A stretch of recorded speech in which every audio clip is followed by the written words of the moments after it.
Simple formula ہے, سوچو کیسے, سیرت کو فالو کر لو, ہے نا, نسخہ کیمیا ہے نا.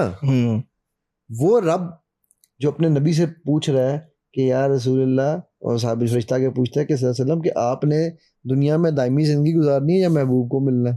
انہوں نے کہا نہیں یار فوراً. تو ہم لوگوں کو دیکھیں, لوگوں کے تو اس طرح کے کنسیپٹس ہیں. وہ کچھ لوگ ایسے بھی میں نے دیکھے ہیں, وہ کہتے ہیں کہ آپ صلی اللہ علیہ وسلم ایز اے اسپیشی بشر بھی نہیں ہے, وہ نور ہیں. مطلب اس طرح کے بھی لوگوں کے کنسیپٹ. تو وہ بالکل آپ صلی اللہ علیہ وسلم کی جب بات کرتے ہیں ان کی کوالٹیز کی, تو وہ کہتے ہیں نہیں یار وہ تو نبی ہیں. یا حضرت ابراہیم علیہ السلام کی قربانیوں کی بات کریں, وہ کہتے ہیں وہ نبی ہیں, وہ معصوم ہیں, اللہ پر ان کا خاص انعام ہے. ہم عام انسان ہیں, ہم کیسے جو ہے وہ ان کی طرح ہو سکتے ہیں؟ ان سے کبھی کوئی غلطی نہیں ہوئی, ایسی باتیں کرتے ہیں. اور ایکسکیوز بے شک قال فبما اغویتنی جیسے شیطان نے اللہ کو بلیم کیا کرتے ہیں, لیکن چھٹکارا ان کو کیسے جواب دیں, کیا جواب دیں؟ دیکھیں, ایک اس کا اکیڈمک آنسر اور ایک اس کا پریکٹیکل آنسر ہے. اکیڈمک آنسر ہے, اللہ تعالیٰ قرآن میں فرماتا ہے قل, اے نبی کہہ دیجئے, انما انا بشر مثلکم یوحی الی. اے نبی ان کو بتا دیں, خود کہہ دیں, اپنی زبان سے بتا دیں, میں تمہاری طرح کا ایک بشر ہوں, ایک انسان ہوں. That's very simple. Let's not get into this anything more. Number 2, naan practical لوگوں کو آپ ہمیشہ ڈیبیٹس میں پھنسا ہوا پائیں گے.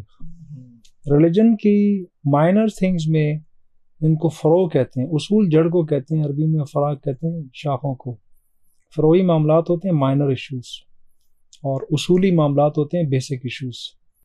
آپ ہمیشہ ایک جاہل مسلمان کو جس کا نالج ریلیجن کا بڑا ویک ہوگا, اس کو فروعی معاملات پہ ڈسکشن کرتے ہوئے سنیں گے. وہ اسی چکر میں پھنسا ہوگا کہ وہ بشر تھے, انسان تھے.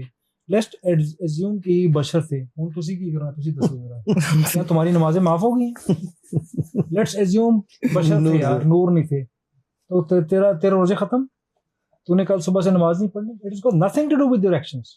آئی ہیو مائی ایکشنز.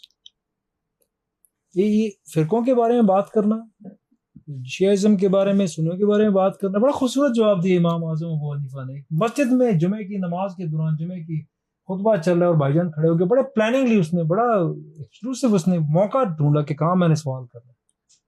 کہتے ایک تو جواب دے گا, آدھی خلقت جائے گی اس سے.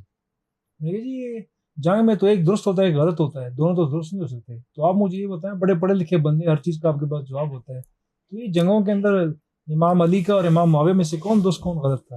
بڑا خوبصورت جواب دیا. میں نے کہا جی وہ دونوں فوت ہو چکے اور انسانوں کا فیصلہ اللہ تعالیٰ ان کے موت کے وقت کر دیتا ہے. اللہ تعالیٰ نے نہ میرے سے پوچھنا ہے نہ آپ سے پوچھنا ہے, فیکٹ تو فیصلہ پہلے ہی ہو چکا ہے. دوسرا, ہم میں سے کوئی کوالیفائڈ نہیں کہ ہم سے مشورہ لیا جائے. اور تیسری بات یہ ہے کہ میرے سے رب نے میرے 3 سوالات اور میرے 4 سوالات قبر کو قیامت کے پوچھنے, تیرے سے بھی وہی پوچھنا ہے. ان میں سے امام علی کا سوال شامل نہیں ہے. Let's not get into this discussion.